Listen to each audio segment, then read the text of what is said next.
We are back at the 3rd annual Roof Process Conference. Please tell people who you are, what you do, and how long you've been doing it. Hey, how's it going? David Summerly, and I work with Disaster Solutions, here representing the Window Pro. It's one of our subsidiaries, one of the services that we offer out to contractors, public adjusters, and attorneys. Something I wish I knew in the beginning.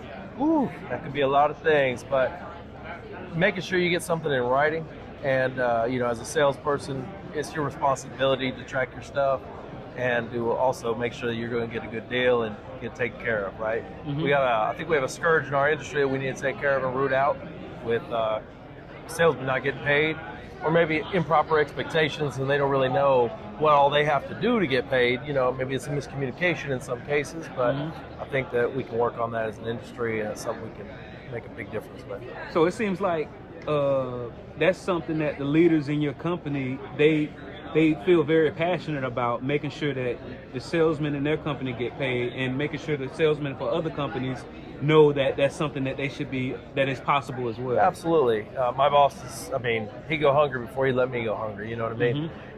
But it's just something I'm passionate about personally. I haven't been there a few times, but I've got the compassion for others as well. And, if I've made that mistake being in that situation, I know others have too. You hear about it a lot. It's the only industry that I've ever heard that this is a common problem. I've worked in sales prior to coming into storm restoration. Never got ripped off. Never had to wonder what my numbers were.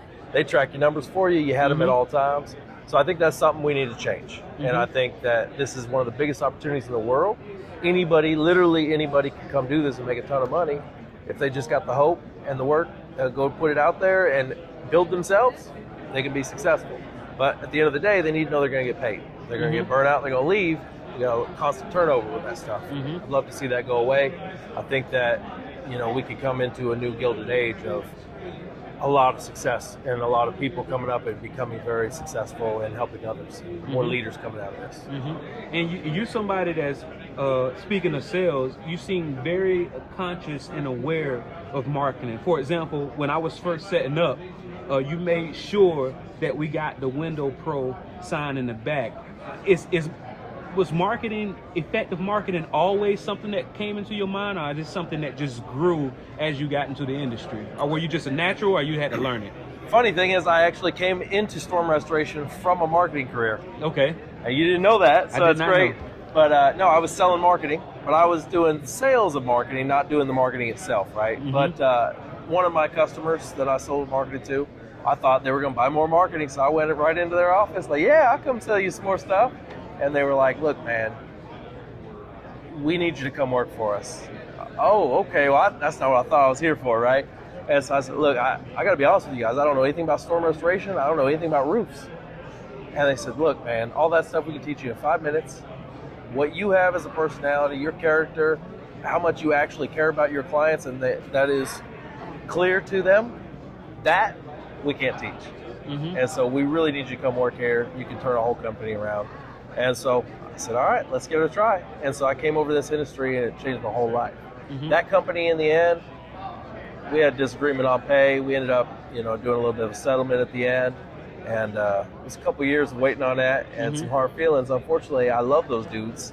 And they brought me into an industry I'm passionate about and love. I wish I could have a friendly relationship with them.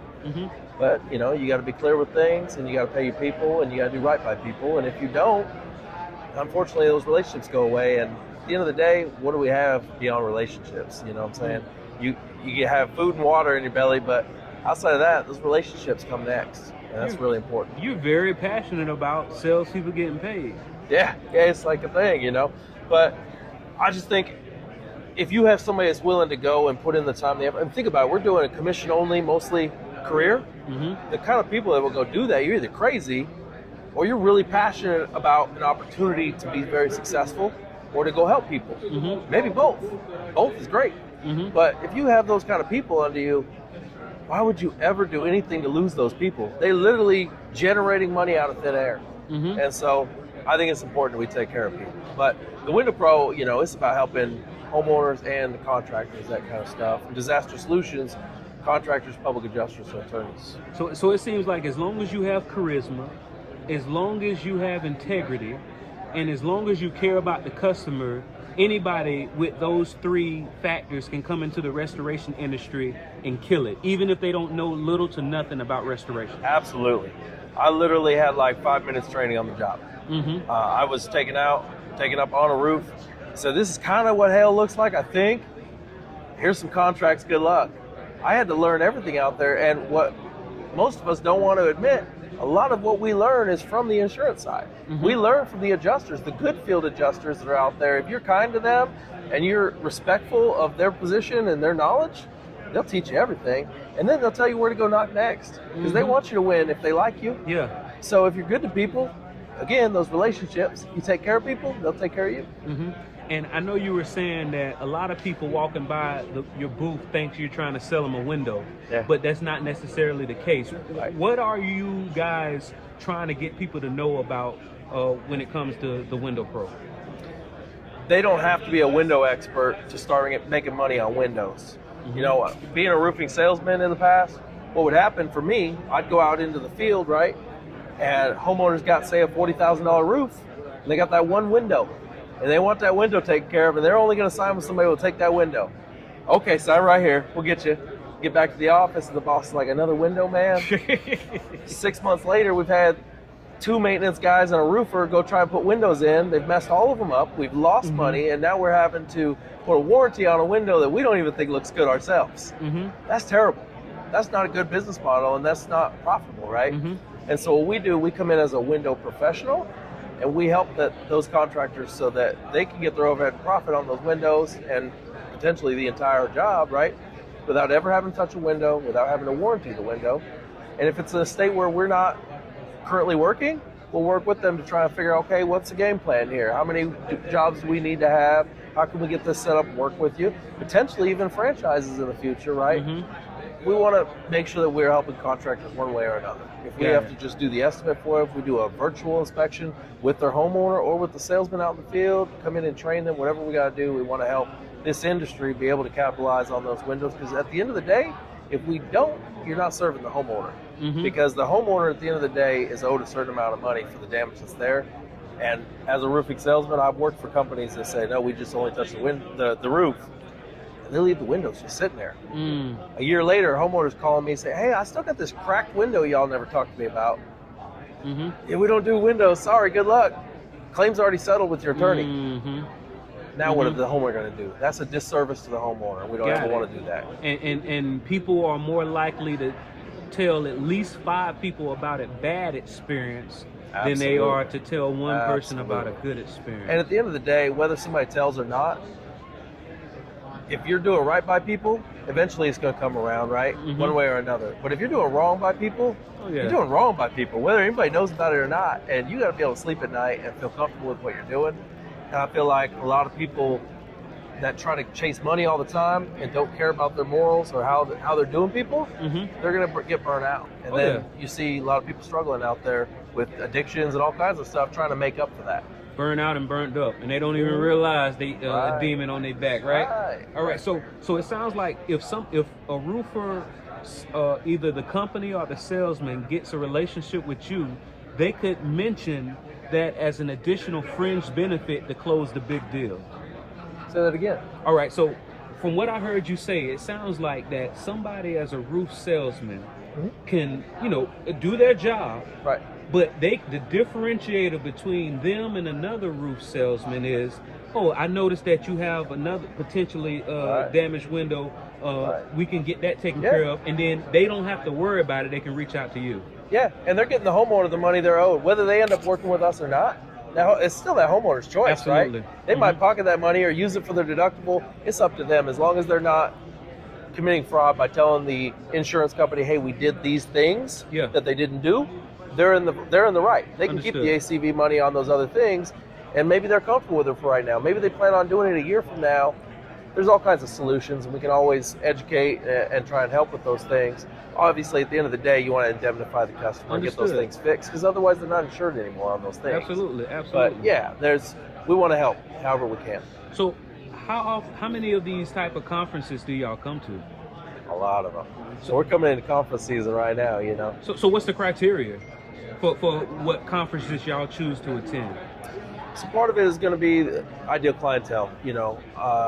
We're trying to work with public adjusters, attorneys, contractors on the Window Pro specifically, and then we work with homeowners at the end of the day too. So I'd go work a bridal show if they got windows. You know what I'm saying?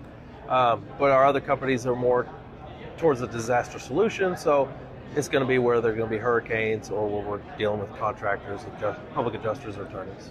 Because when we were talking earlier, you were letting me know about one of the things that differentiate you guys from maybe another window company is the amount of support and documentation that you're able to provide. Absolutely. So my boss, he was a contractor, and he noticed that in this market, in the whole country, a lot of roofers don't have that information, or they don't know how to do it right, or they're a little worried they're going to do it wrong. And that was a problem, and they didn't really want to mess with windows at all, and that's somewhere he could come in and provide a solution. So he went and became that expert. He's certified in all those things. He can go be an expert witness if it needs to come down to court at some time because the insurance company's still trying to play a game or anything like that. Maybe there's just a misunderstanding, Maybe it's not always nefarious, you know what I mean? But he can go in and provide that expert witness or testimony, and then you can get to the bottom of it, get the homeowner served. And at the end of the day, that's all any of us should really be worried about. You serve enough people, you're going to get paid. So just go serve people. So I'm glad you said that, sir, because I'm actually here as an ambassador, like I told you, for the Policyholder Preservation Association of America conference. It's a long name, but I like it. Oh yeah, hey, listen, but because what it is we want to, make sure that we get all the keywords, right? The SEO keywords, I'm thinking. Clarity's power. But that being said, I think the type of conference that we offer, which is studious public adjusters and attorneys, they would appreciate having a company like yours who, like you say, has the charisma, a company that has the integrity, a company that really cares, but also has the supporting documentation and able to be confident enough to consider themselves as experts on file. Absolutely. Yeah, we'd love to take part in that. Man, I'm going to be talking to you soon, man. Once again, tell people who you are and how they can get in touch with you. David Summerly, and I'm in Florida, between Clearwater and Tampa. Our office is in Largo, and you can get a hold of me by Facebook, David Summerly. You can look up the Window Pro, Disaster Solutions, the parent company of the Window Pro. You can also look at thewindowpro.com or disaster-solutions.org. Reach out anytime. My phone number, if you need to reach me directly, send me a text or call, 337-263-1196. And what was the other question there? Is that it? That's it. All right. Thank you so much for the conversation. Absolutely. Man. Great talking to you. Thank you.